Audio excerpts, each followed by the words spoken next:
So we're gonna jump in as shoot, and we're just gonna start playing the game. So it's a turn-based 4X strategy game set in ancient China, with a couple of twists. Yeah. So we got the greetings right here. Actually, I'm playing the GOG version right now, which you cannot tell because it's the same game. But well, yeah, there's one important thing though. If you are playing the GOG version and you want to play multiplayer, multiplayer for GOG is only with GOG players, and if you have it on Steam, you cannot connect with players from GOG. So that's one thing that you need to keep in mind. So we're starting right here. We have one city to begin with. We have two separate stacks, one faction leader and a colonist. First we're going to go into our city and see how we can develop it.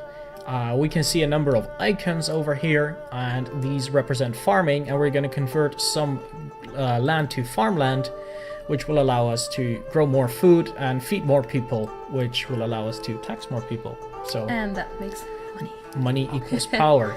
So we're going to start doing that. Also, I'm going to start scouting a bit. There are some yellow icons over here, and these are encounter opportunities. So these are things that there is something to find out for us. It can be different things. So here, for example, it is said that a noted philosopher lives, so we might be able to have some benefit for that. But it's kind of like Monopoly. When you get the chance card, it can be a good thing, can also be a bad thing. So you can definitely explore them. It's also, we recommend that you explore them, but they can be very negative, so keep in mind that it's not always a nice thing. And then I'm going to select my colonist, and I'm going to send him west to settle on some nice land. In addition, I'm going to recruit some troops, so I'm going to go over to city management again, hit the recruitment, and I'm going to recruit more settlers. Let's recruit some nobles, some militia, and some settlers. There we go, and we're going to send them out as well. So I'm going to take one unit of militia and some settlers, and I'm going to send them south. Yeah, keep them defended. So yeah, you would say that in the beginning you should definitely send out as much settlers as you can. I think we can have a maximum of 2 in the beginning. Yeah. Yeah, you already start off with 1, and then you can recruit 1 in the beginning. So yeah, that's definitely recommended to do. Exactly. You need a population of 10 before you can recruit settlers. Our starting city starts with 10. But as soon as you recruit settlers, you drop to 8, or perhaps you need 8 population. I'm not quite sure anymore. What was the limit? Yeah, it's 10. Right. All right. So let's see. Next, we need to select our starting technologies. So the tech tree consists of 4 separate trees, and or 4 categories, and each have different trees actually that merge sometimes. And there's some interdependency as well. Research is free in this game, so you want to be researching always. It just costs time, and you can only select 1 research or technology per category every time. Yeah, so that's pretty nice. I think you can research 4 at the same time, so 1 in each tree.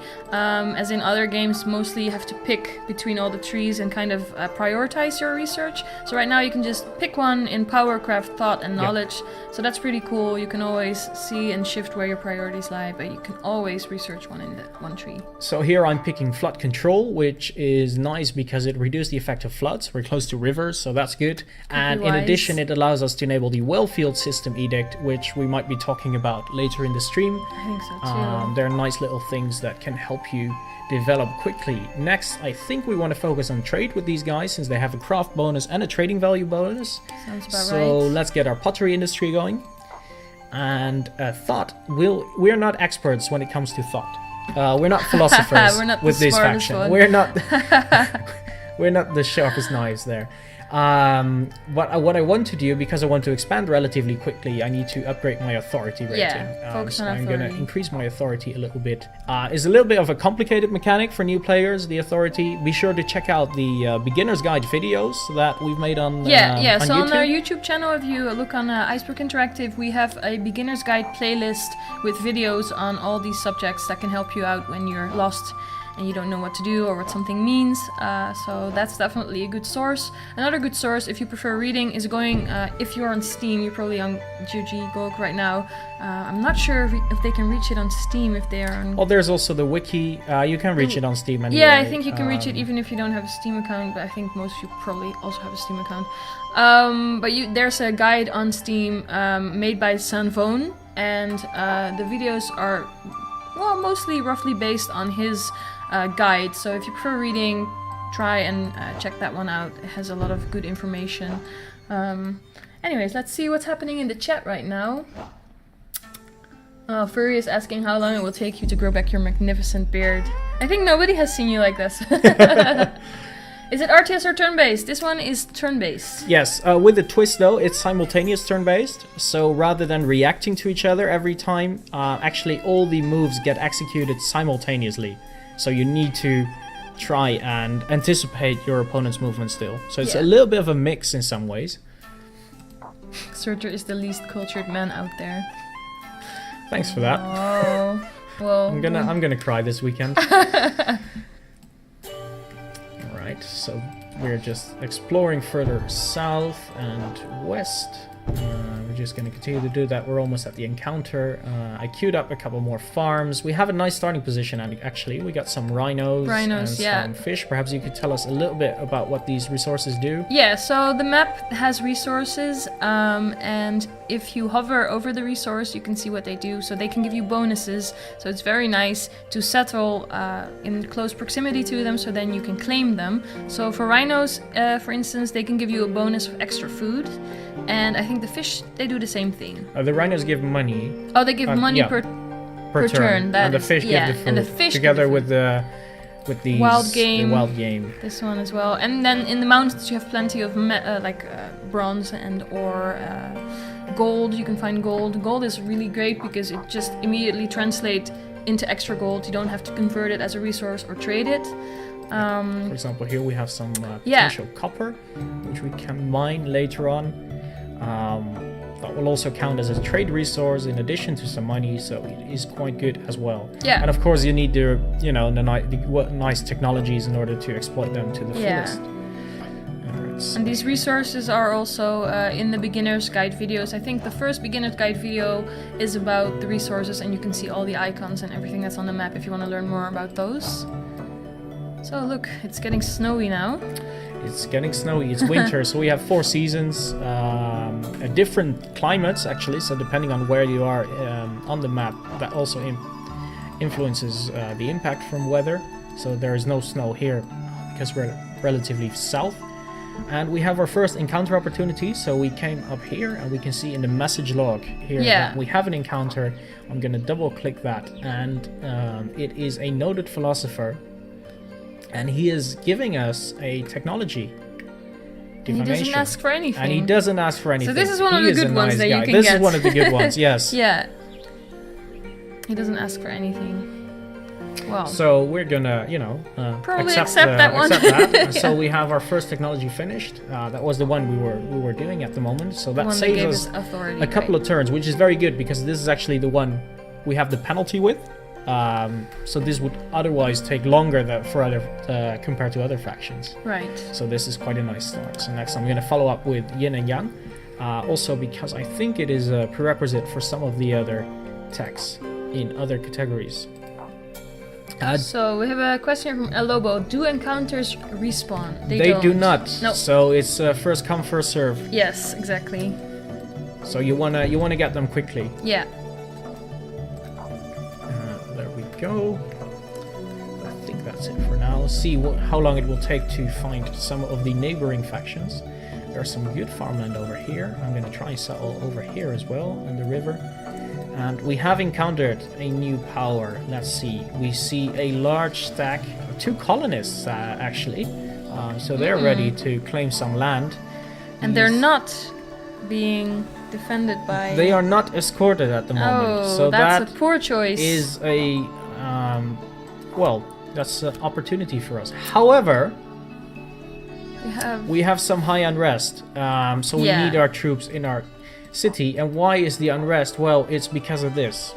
Yeah, so there are events in this lovely world that can influence our unrest. And unrest is a really big thing in Oriental Empires. It can really, really make or break you. So in this case, we are very unlucky because there was an eclipse, and I think it's about them believing that it's bad luck, and so they don't feel too great, and they are they are experiencing unrest, and that reflects on the things that we do. So you can see now that the border around our settlement is glowing orange. That means that you have to pay attention to it because something is not very good. So yeah, how can we quell this unrest? So I recruited some militia. Militia are usually very happy to control some noblemen. To put it nicely. Huh? So that gives us a little bit of lower unrest. If we go into the unrest detail, we can see they have 70 from dissatisfaction, but I added some suppression to it. Now I would like to recruit more units, but my recruitment pool is empty. So I cannot do that at the moment, so I could consider sending these guys back home, which I'm going to do. And I should also hold off on creating more settlements at the moment, because most likely they will spark similar issues. Yeah. So I'm going to wait a little bit before expanding. And other than that, we're just going to queue up more farms. So about culture. Yeah, so Llama Person is asking, what does culture do, and is that all yin and yang does? Yes, but culture does quite a lot. So it may sound insignificant, get one additional culture, but culture is quite an important aspect of the game. First of all, the more cultured you are, the less unhappy your people will be. Yeah. So that is also a good thing to quell the unrest. Yes. If you're more cultured, your people are more happy. Look at that. It's already so getting Sambon better. is asking, can you check how long Eclipse will last? Yeah, so these events last for a little bit of time, right? Yeah, so this one didn't invest, or at least it drops in the amount of dissatisfaction it brings. Right? Oh, So our okay, Eclipse yeah. is now only 30, so our total dissatisfaction has dropped a little bit. Which means that our people are somewhat less unhappy. They're still, on the edge of revolt in many ways, but because we have some garrison there, they can contain it just a little bit better. I am gonna wait, I think. Well, no, let's just found our new city anyway. If it goes we'll wrong, take our it's chances. probably just gonna make it more interesting, Exactly, right? we get some rebels on our doorstep. So I got my settler here. This is good ground to settle. Well, it's not ideal, but I like to settle near rivers, also for aesthetics. And very good also in the future if we get waterborne trade. Yes. It's a lot of money. River trade, Yeah, definitely. river trade, yeah. So we're gonna settle here, and we're gonna be growing also over these lands. So it will spread its influence across the river. That will give us some additional farmland. So this is our second city now, Chengdu. It starts with a population of 2. It's a new city. Yeah. And we're gonna try and develop it. So we're gonna get some farmland going to allow them to grow a little.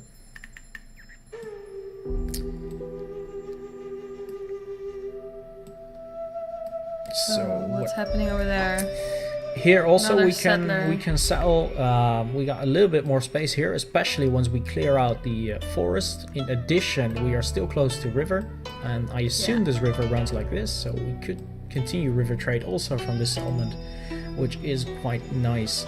I don't want to settle too close to the other cities because they will grow over time. But you would think that a lot of people are probably like, hey, there's a rhino there, there's wild game there, why don't you settle there? Yeah, that's basically because I'm anticipating the growth of this particular city to extend its borders and to actually reach these resources. So you would say that it's better to wait instead of grabbing it for now, so you can get the bonus in an early stage of the game? It depends on your plans really, and on your need for resources right now. So if I were at war right now, those 60 money from the rhinos I would need right now. Yeah, and then exactly. I would settle. In this case, I'm gonna think a little bit more long term, or at least I'll try to. I'm anticipating that I don't need that much money early game because I'm relatively isolated anyway. So Dark Thug is saying, yeah, I like that kind of city location too, if not for the fact that once you upgrade the city, all exit will be blocked by the river. That's also true. Yeah, that can be very, very nice for if we get into war with someone. It's also, well, it's twofold really, because on the one hand it makes it tougher to engage the city. On the other hand, it also makes it easier to blockade it and to cut off all the recruitment areas. So So look at that. we That's an spotted interesting thing. our first guys over here. These are bandits. Yes. And they are, well, these are relatively well dressed. They normally they're not. It depends on the type. All right. That's right. So yeah, we got some Yeah. guys So these over guys here. randomly spawn. That you can you can notice Yeah, them. they're lost because- right now. Aw. You can always recognize them. They have this. Well, what is it? Like one of those plants. Yep. And they will just spawn randomly. They're not going to be friends with you, and basically they are going to try to make your life miserable. So it's the best thing to just go in there and kill them. Yes. Unfortunately, we don't have troops for that at the moment, so we might risk actually losing 2 settlements to them. But well, Yeah, and that's the problem because our settlements do not have walls yet. that's one thing. The other thing is I just sent my troops back to my capital to try and maintain order because the unrest has increased again, mainly due to the fact that I founded more settlements while my authority rating did not really allow for it. Yeah. That was somewhat anticipated. I'm going to keep following these settlers though. They might allow me to get a little bit of an edge over a potential future enemy. Yeah. We got a technology warning. What did we finish? Look at that. Yeah, so that's pretty nice. If you end your turn but you haven't picked a new technology to research yet, it will give you a warning. So I'm gonna select now the bronze making. Bronze making, yeah. Because, well, bronze making is nice itself. I'm mainly doing it because that also gives the ability to cut down forests. Yeah.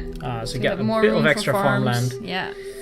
And we of course want to do that. Here we should always keep farming. So we're gonna expand across the river. And with that we're gonna hit end turn. Financially we're still doing okay. I could consider building some walls. Ooh, look at that, they settle here. That's Yeah, so interesting. now we have the, will we take it? We will take Or- it. Yeah. We will punish them for settling without protection. I mean, there's a unit in there, but it's a unit of simple guys, of settlers, so they don't want he to fight. settled and he put the settler in the settlement. Yes, It's a I think he's weird going to move choice. out next turn. They move Yeah. together for a bit. Now they're going to move out. We're going to attack them, declare them war. We're not going to keep the city because, well, we have unrest issues already, and We don't want another one. But I Yeah. just don't want a city that close to our border, so probably we're going to try and raise it. In the meantime, we have another encounter opportunity with a famous craftsman. And he asks some money from us, but in return, he will increase all future craft technologies research rate by 9%, Which is pretty good. which is a pretty good deal, and we have a little bit of money to spare. Yeah, it would be a good investment to accept this one. You can see the rage in Surtur's eyes. You certainly can. So there we go. That will help a little bit. I'm also going to send my leader back now to the city to try and help restore order. So also the leader will help with the unrest problem. Yeah, he gives a nice little boost also to unrest depending on his ratings. So leaders have various ratings, and they help for either for battle or for management and morale. So I think with that done, can we recruit more units here? Well, we could. So here I am at a difficult part. So I could recruit more nobles, but that will only further upset the nobles. Yeah, it can be dangerous to do that. So I'm not going to do that, even though we have a unit available ready and waiting. Whereas for peasant militia, next turn we can recruit more guys. So we have another question. Will this game have Steam Workshop support? So it doesn't have it at the moment. No. It's not inconceivable that it would get so at the in the future. It's just, it's a small team. They have to pick their battles. Yeah. Actually, we launched our first version of the editor right before Christmas. We're going to look into that toward the end of the stream as well. And hopefully that will be the first step towards a more fully integrated user customization, and later Yeah. also some form of sharing mods. Yeah, that would be cool. So we're going to attack right here and return there. And I think that's going to be all for now. So yeah, we got our farms complete and hope our cities don't rebel. So the settler actually flees the city, which is Did probably he just go the into? Oh no, the it's smart fog of thing war. to do. Yeah, he's going into the fog of war. We captured the city. It actually comes with a nice resource. But Yeah, that's mulberry. Mulberry gives you a bonus when you have a silk weaver. which produces a trade resource. So it could be an interesting thing in the future to build a silk weaver in that city. Yep, But definitely. unfortunately, are we still going to occupy it or not? Yeah, so for now, we just conquered the city. We can choose. Do we want to occupy the city? Do we want to sack the settlement? Or do we want to destroy it? I'm going to destroy it. Occupy is good if you want to keep it. Yeah. Sack is good if you need money. You just get a lot of money and then, but it still exists. Yeah. And destroy, well... It's just can gone. destroy it. And it's gone, yeah. So a great little tactic I used a while back to make some money is to sack a settlement. You Yeah. maintain control of the settlement, Yeah, but it's all... is destroyed. Yeah, Almost all the buildings So and you stuff. need to build it up again. And So then it's kind you of like a loan. And then you sell it back to its previous owner. Did that happen? That happened. Wow. So then you make double money on the settlement, and the previous owner might not have realized yet that the settlement has been sacked. So that's, well, it happens. Well, guys, pro tip. So I'm gonna destroy it for now because also I cannot defend it, and I cannot enact in diplomacy with them. I think. No, because they're very... well, we're not in range with them. So if you want to do diplomacy stuff, you need to have your leader in close proximity to at least one of their cities, I think, yeah? Yeah, that's correct. Yeah. So you need to be inside of their cities, or if two of your generals Yeah. can see each other. So yeah, if you sack it, you get control. That's correct. Yeah. I don't want control at the moment. So here our unrest is going down just a little. We're gonna recruit more militia. There we go, and that will bring it again below the critical threshold. Meanwhile, the population keeps growing, so that's nice. We got 22 now, and it's ever growing. Also, for all the new people watching, we do Oriental Empires streams quite a lot. So if you enjoyed this stream, please give us a follow. We really love streaming Oriental Empires. We also do some multiplayer little tournaments and stuff. So definitely give us a follow on Twitch if you love this stream. And also in the description or the title of this stream, there's a link, and it's an invite to our Oriental Empires Discord channel, where we also have a really nice community that plays multiplayer with each other. And yeah, you can actually get the latest news and also interact with us and the developer. So definitely check that out.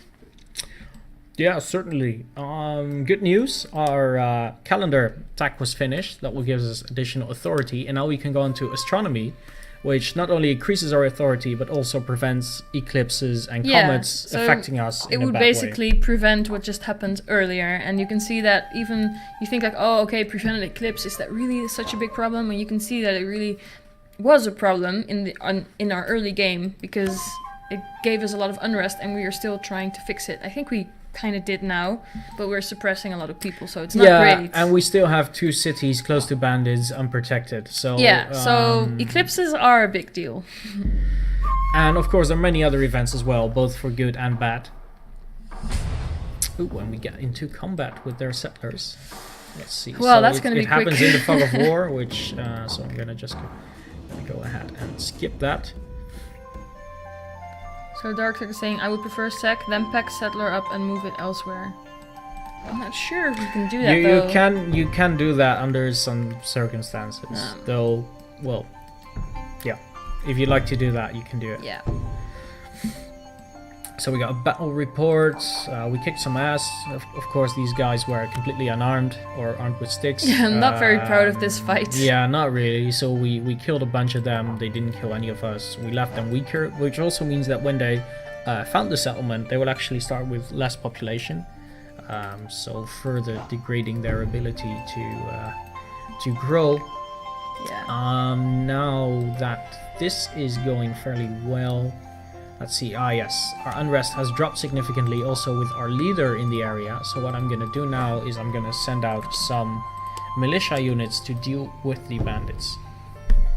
They haven't done a lot. They're just standing there. So They're just standing there for now. We've been lucky. But look at these guys. There's another one coming. We need...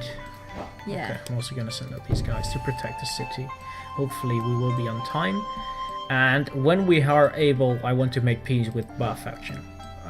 We weakened them a little, and we, claimed this ground as ours. That's all I want to do, really. Got another technology warning. Let's see, a power thing. Yes. So yeah, So let's probably that one. let's get some better farms. Increases farm food production by 5%, which is nice. Well, we go for the wall. Not that Yeah. we need the wall right now, but it leads to a road network, which is also great for trade. Unless we say we're going for river trade, in which case you don't really need roads. So, but both is good as well, right? so which would you do? Well, I mean, maybe at this point, having a bit more food would be nice to grow faster, right? All right. I'm not sure if you agree with that, but that's what I would do in this situation. Food is good. I mean, trade, it's a bit early for trade, no? It is. It Yeah. is. Especially river trade. It's going to be very expensive as well. So there we go. No combat this time. They're trying to evade us, and they're doing so quite skillfully. Through the mountains. Ooh, another encounter opportunity. Alright, so another farm completed at Pi, so we're gonna continue farming. Other things are going rather well. The bandits luckily haven't moved yet. We've crossed the river and going into enemy land, so I'm gonna start preparing a battle plan. They have 2 guys of militia spearmen. We have 3, so I'm gonna use 2 guys to hold the line, while a third one tries to outflank them. Yeah, so So there this are is various the tactics here. Yeah, it's a bit of a different battle system. Some people ask if it's the same as Total War, where you can control the battle. Here we can basically set our tactics, and then we just see the battle unfold. So then it's just out of your hands, and you can watch, basically. Yeah, when we have a little bit of an interesting battle going on here, we will be sure to Yeah, we'll watch it a little demonstrate. and see if our outflanking tactics work.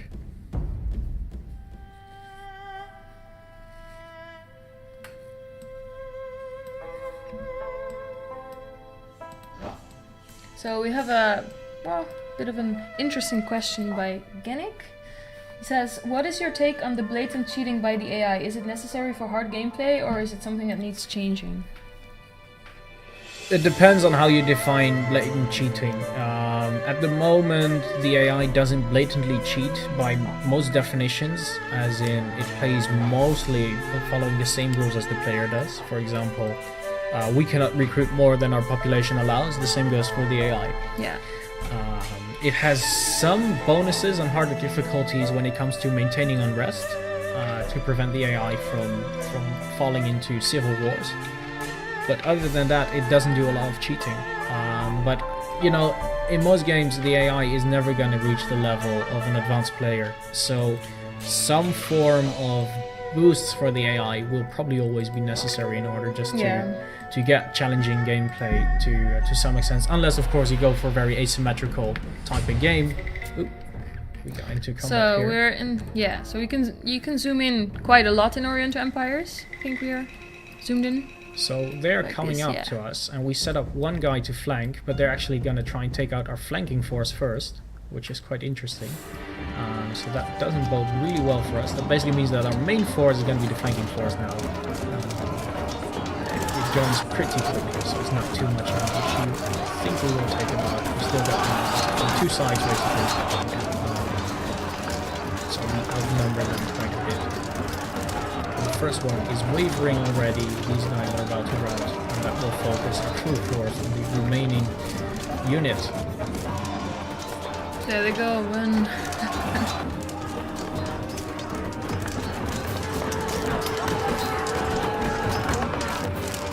So here we see a little bit of battle. Obviously, this is very early in game, so you know, light arms, simple spares, not trained units.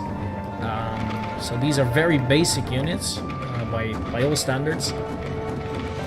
Later on, of course, there's going to be huge variety when it comes to unit types.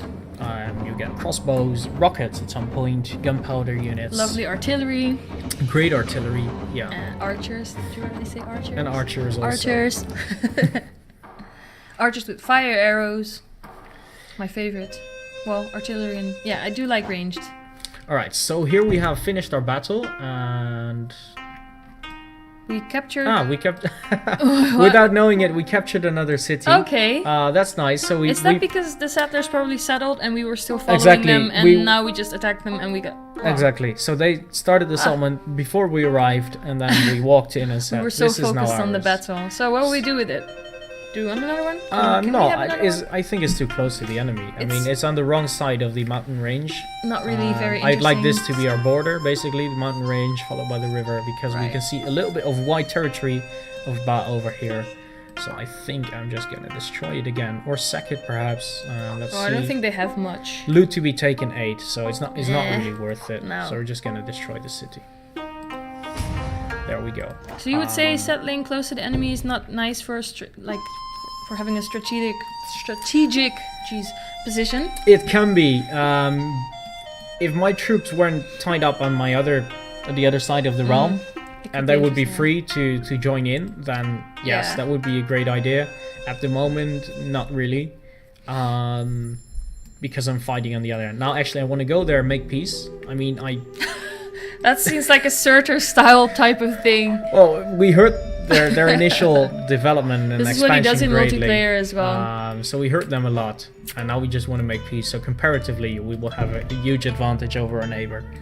Because one settler costs 500. The first one you'll get for free, but the second one definitely paid money for them. And they're gonna need another settler, but it takes some time to get it. I think we should see, even we still haven't got our new settler yet. Janek is saying, get the copper! Get the copper. We'll get the copper. Yeah, I think I want to settle like here. I think this is a good location. 2 rivers. Yeah, and Sam is saying the copper is in a poor growth location. It's not in a great location. Nah. So for settling it will be difficult, but it could be worthwhile regardless. So we got an heir, which is nice. So we're gonna send him out as well. Take you guys north. And we're gonna try and finish these bandits. So we're gonna, this time, there's still 2 left unfortunately, but they are weakened. All of us have gotten some experience, both us and them. Also, if you lose a battle, you still gain some experience for it, and that will make you a more potent fighter. So it adds 10% efficiency in this case. And we're gonna try and take them out again using the same tactics, hopefully on this more flat, equal ground. Our flanking tactics will work better. It's going to be a bit more successful then, the way we want it to go. So that's what we're going to be doing. Yeah, it seems like we have everything laid out for this turn. Oh, another technology. It's good that the warnings are there. It's good they're there. If you don't want to be bothered, you can also let the AI choose for you. If you press the X, then the AI will just pick one for you. So if you're not into that stuff, that's fine. We like to micromanage a little bit. So I'm gonna go for the ceramic roof tiles, which also reduces the effects from earthquakes. Earthquakes, nice. And then ranged attacks, right?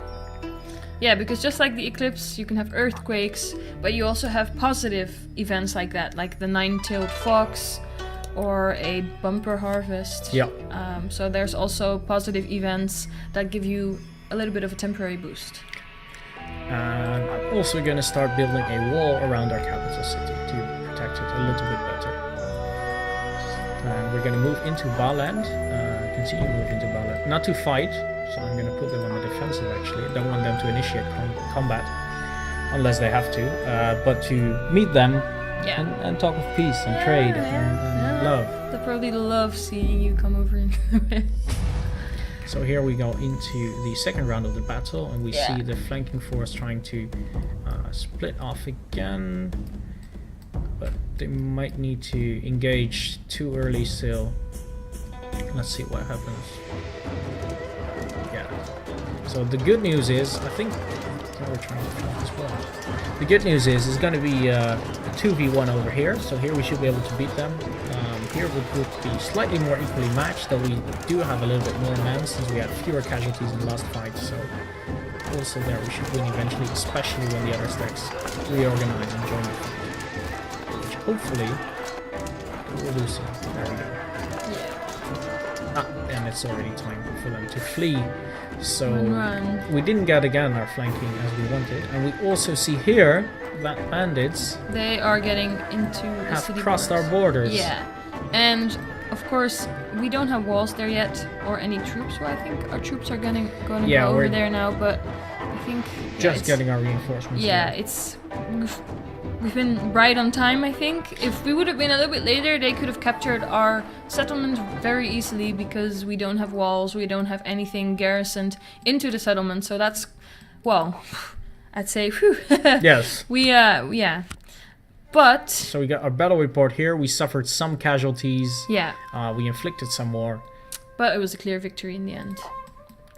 So reduced them to 1 unit. Another thing that's very, very annoying with bandits is if you have farms, and you can see the farms, like maybe you can zoom in a bit, so you can really clearly see on which hexes you have your farms.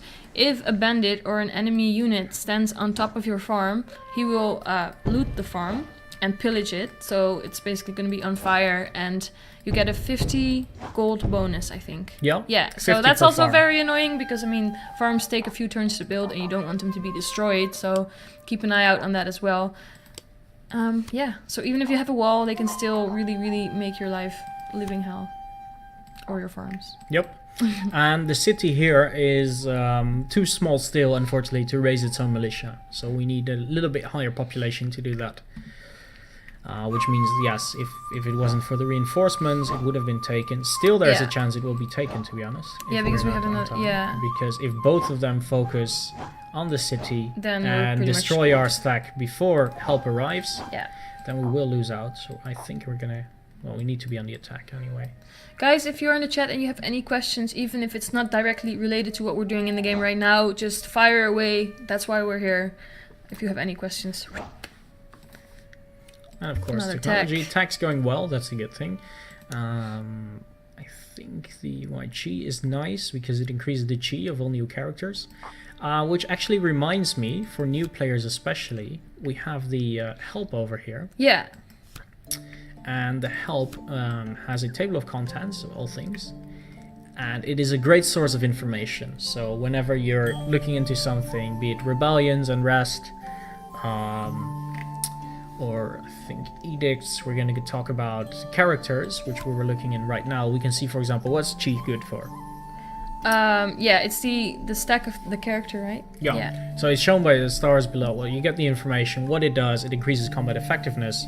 So it's a great resource to get here, or a great technology to unlock. We also have a nice brief video on all of this as well, so that's really good. Let's see. So we have about 20 minutes left. All right, you wanna? So yeah, let's do one more turn to one see more the fate one of more turn. Zitong. Yeah, Yeah. we got the one more turn syndrome here, and then we're gonna look a little bit into the editor, which is actually a new piece of content. Yeah, and we're perhaps very you would like proud. to demonstrate that. Sure, yeah. I mean, I haven't spent a lot of time with it yet, but it's still great fun. We're definitely also going to do one of like a nice giveaway with the map editor, so you can create your own maps and the landscape, and we would love for you to send in your creations, and our favorite will get a prize, so there we are. There we go, fighting, and hopefully they... No, see, these guys are joining in already. And if they get the flank on our guys before our guys can join in, then that might be problematic. Kennick is asking, why did you choose the gold dragon as one of the main symbols for the game?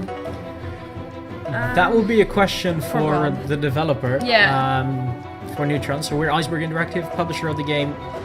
Developer is Shiny Pixel and Shiny Pixel, yeah. Robert Smith. I should say Robert Smith, full name Bob. Bob RT Smith. I Yes. think most people, they know him from, he also was in the Total War development team. And yeah, he's Neutron on the forums, but I think it's a nice symbol for China. I guess, yeah. But Gennick, I think you're on the Discord as well, right? Why don't you ask him? He's in the Discord as well. So actually, the rebels managed to make our unit flee, but our reinforcements did arrive just in time to take out the enemy reinforcements. So now these remaining stacks are going to fight each other, and we have the upper hand here when it comes to numbers. However, over here we have another fight where we definitely don't have the upper hand. No. We are fighting off some peasants over here. They are sending in reinforcements, but we have the better ground. Since we're waiting for them on the river edge, we have some advantage, but overall we will lose out in the long term. The important thing is we found our city, so we can start communicating. So hopefully we won't lose too much. In the meantime here, we won the battle, so the rebels are fleeing. These guys, hopefully, what remains of this rebel stack will just disappear now after 3 battles, and that should clear things up. So let's see how the river battle going. Wow. They outflanked us. Yeah, just look that good. These guys, Right even in though the middle they're getting much stabbed. better armored than the enemies, so here you can clearly see the difference between nobles and the you know, at some point, it's sheer numbers. Fast forward a little bit. We're on the defensive. We were gotten the win actually, or at least an indecisive battle. So we weren't defeated. We killed a lot of guys because we had the better ground, standing on the river shore where they came from the river, and higher morale as well as nobles. But what I want to do right now is tell them to. Ooh, I can't yet. Why is that? I think we need to. Yeah. We haven't formally found them yet. No. So we're gonna do that next turn. But for now then, we're gonna save the game here, I think. Yeah. We saved the town of Zitong. We are trying to get a peace with Ba. I will pay them a little bit if needed. And that's the start of the game. Of course, guys, there's a lot more to it. Oh yes. So, You can spend hours in this and, I mean, get into the different eras and it will get bigger and bigger. So this is only, well, the tip of the iceberg. nice little thing about the GOG version, since I'm saving right now, if you use GOG Galaxy, you got the cloud saves, Yeah. which is pretty cool, so you can take your saves anywhere you like to go. Having said that, I'm going to quit now and return to the main menu, and you can take it away with the Yeah. with the editor. So if you go into the options, you can get into the map editor. It's still fairly new, and I must say that new features will be added as well. So basically, if I zoom out, you can see a little bit of an edge here, and you can see that it ends there. So this is where you can create stuff. There's a lot of different options here, and well, if you can keep an eye on it as well, because I definitely haven't spent a lot of time in the map editor yet, but I have been making some creations.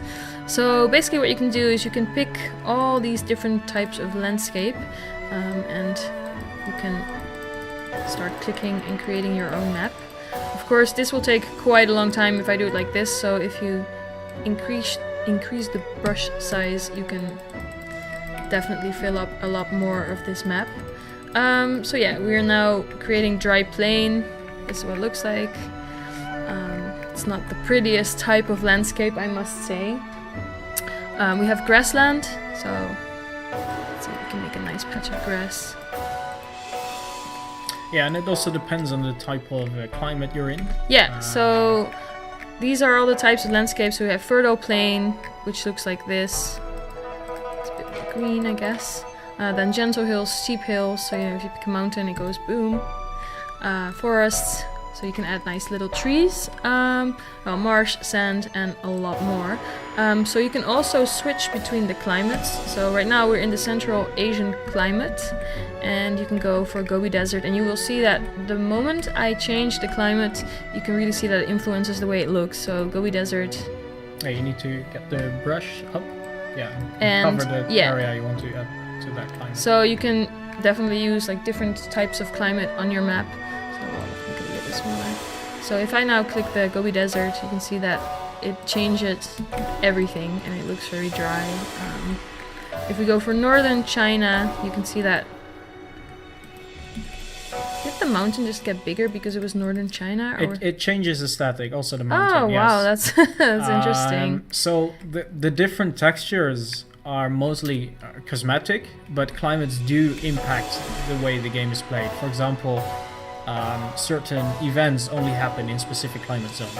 So one climate can have a great harvest while the other climate can have a drought, for example. And I think that's the desert is probably the one where the dry stuff happens.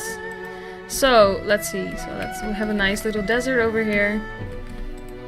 You can even go and have this really tiny brush and just change a few trees.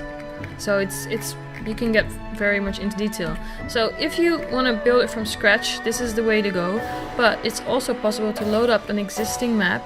That may be one that you already played on. I'm not sure if this is the one that we just played. Yes, these are the you can load them up. Okay, so I don't know which one So this is the normal grand campaign, the one we just played. Oh, okay, yeah. So this you is see the right map here, and you can start editing it.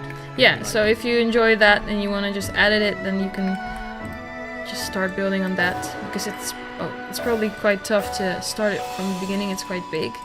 I think we can also change the size of the Yeah, map, you right? can if you select a new map from the top left, you can actually set the size of the map. So when new you're map, doing that. here you go. Or what you can also do is also from the new map menu, you can now you filled it with the trees. That is If interesting. You select a random map to start from, so then you can Yeah. generate a random map like you would do in a normal game. And then you take that as a basis and you start editing from that. So Let's you do in can America. set the Americas. And here you have Mongolia as well. Yeah, as one of the northern, I think the Gobi Desert climate. Oh, okay. Covers So it. we create that, we If I'm get correct. So you get a random map over Americas, here yeah. based on your current settings. And with that, you can then tweak that. For example, add additional land bridges or create more Yeah. choke points in however way you want. So let's see, we can, if we want to expand the river, we can just go, I think it's, let's do a navigable river, that's nice. So I can just go and connect these together if I want. So you can edit whatever you want. You can even say that you want to build a big sea in the middle, and you'll just select that. And Yeah, and it's also made in such a way that automatically, you know, you will see like little trees popping up or Yeah. some animals roaming the field. Perhaps you'll find the occasional panda hidden. Yes. We recently discovered that it had pandas. But yeah, there are pandas. If you can find one, let us know. So there are other animals as well. You can find some fish and some hexes, and all of these, of course, depend on climate, depend on type of terrain, as well as various other things. And these will be, you know, coming out automatically. So it immediately feels like is a You see is a also vibrant world. the You clouds yeah, also you see some snow in this case. appears here. That's pretty cool. I just clicked that and you Yeah. see the clouds. You can also change the season. Which Yeah, you that's pretty nice you to can show perhaps a little like in this. So right now we're in spring. I can go into summer and you will see that it gets a bit more yellowish, you know, sunny, golden hour. If I go for winter, you see that it becomes snowy. I think we found some animals here. We've got some horses over here. And then if we go into fall, it's a bit more, well, you can see the trees, they change color. So that looks pretty cool. Yeah, so the climate itself, I mean, you don't set the climate, you can look at it like this, but you don't Yeah. really set it for the game because, that would you be know, weird. different turn, or sorry, the climate you set, but the season. Yeah, the season, yeah. So you can just see what it would look like in that season, but it doesn't set it that it looks like that or has that type of season permanently. Fury Kazan is saying that he cannot get enough of your fresh look. I'm so happy to hear that, mate. Let's play some Americans map next time. Well, maybe on our next multiplayer session next week we can play an Americans map. So yeah, we host multiplayer sessions pretty regularly. We try and do. We try and do one. And of course, you guys are hosting your own sessions as well, which Yeah. is really cool to see. So we got a Discord going. You can hit the link, I think, below the stream here. Yeah, it's in the title of our stream right now. So if you would like to join our Discord, just go to that, click that link. You get an invite, and we have a nice community that plays a lot of multiplayer together. As I said before, GOG and Steam is separated. So if you're on GOG, you have to find people that also play on GOG, and then join in their multiplayer matches. The community is a lot of fun right now. So. Also, what we do there is every Friday we try to organize a multiplayer session stream that we also stream here, and you can join in there as well. And I think one of those games, it mostly lasts 4 weeks, and we continue it every Friday. Yeah, so more or less. more or less 4, maybe 3 weeks, sometimes more. So, and yeah, the editor. So we released before Christmas is the first phase. We're gonna expand on it further. It's one of the things that Bob has been working on. Yeah. But you know, it's a first step, and it's really cool, and we're looking forward to seeing your creations as well. Yep. Definitely looking forward to that. And that will be nice to have it also where you can download other people's creations. Yeah, That I would be mean, really fun. we're gonna be expanding it from here on, slowly but steadily, and of course trying to bring you additional contents. We're very much in this for the long haul, so we're gonna be keeping supporting the game, updating the game, And of course, your feedback in this is greatly appreciated. Yes. We have a very vocal community, which is really awesome. Also great answering questions, be it in the Discord or on the forums. So it's great to see you guys turn up every time. And we've had, we've been having good fun in the multiplayer as well. Yeah, it's always a nice bit of rivalry. I actually kicked his ass last time, which My is ass great was being because he kicked. taught me how to play this game. Well, you basically taught me how to play 4X in general because I wasn't really familiar with the genre before I started working here. But now I love 4X, so it's great. And it felt really good to beat my senpai. So let's say Mandat says he loves the mighty magic power pillars. Yeah, they are pretty good. They carry all of the world. They do. Let's see what else. Is this the usual time of streams? Yeah, so often... We try and do so. So sometimes for the multiplayer, we take a bit of extra time. We got an hour right now. For the multiplayer, we try and take 2 hours. So we start, 1 hour earlier. But that's definitely what we want to try and do. If you want to be sure you don't miss anything, be sure to follow the channel and you'll be notified. And keep an eye on our social channels Social channels. They are also... All our channels are listed below in our panels. So make sure to give us a follow on those if you want to keep updated. And yeah, I mean, we always try to organize new fun stuff. I think, that's also a nice preview. In about 7 minutes on our Iceberg Interactive Facebook page, there will be a contest going online where you have to caption a settlement name. And if you have one of our favorite names, we will give you a key for the game. So if you haven't got the game yet and you would like to win it, then I would definitely recommend you to go over to our Facebook page and try and caption the settlement, and maybe you'll win. So these are, we're in the Netherlands, so it's we start at 5 p.m. It's now almost 6. We normally stream for about an hour. When it's a multiplayer session, often we start at about 3 and play until 5. That's mostly our usual times. So I'm very sorry if you can't make it. This looks really good. I love the way the water looks. It's like so shiny and...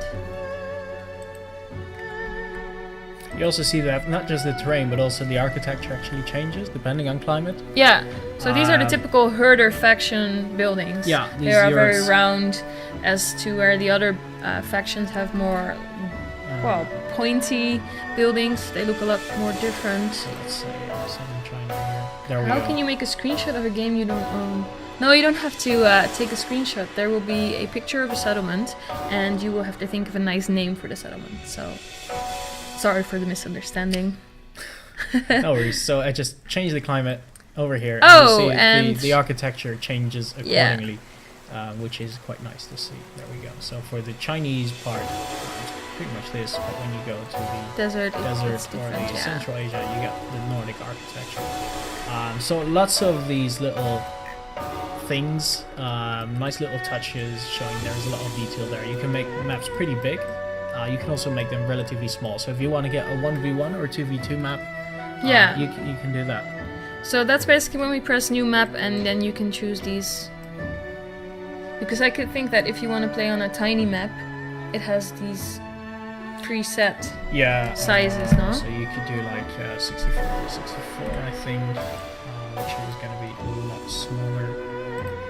Oh yeah, there you go. So this is a fair bit smaller, but you can create even, 4x4? Let's take multiples. That is small. This is already going to be a lot smaller. That's going to be very tense. That's like a jewel. Yeah, you can make, you can make your choke points. You can add your seas. You can make island maps if you're really into boats, and if you want to have a really slow-paced game. Yeah, because it takes a little while before you can research the. It's not advised when you naval. play with AI, though. I must admit. Yeah, it's not great at managing islands, which incidentally is why they aren't in any of the official maps. Yeah. However, that might change, of course. So, I hope you guys enjoyed this little preview.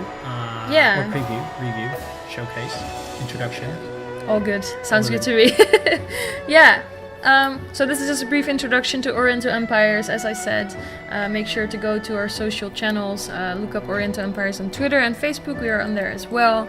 And as I cannot stress it enough, please join our Discord, because that's the best way to get help and information and participate in fun multiplayer games. So yeah, Yep. I think that's it. Give us a follow here on Twitch if you enjoyed it, and we'll be back next Friday. Will be. All right. Bye, guys. Bye!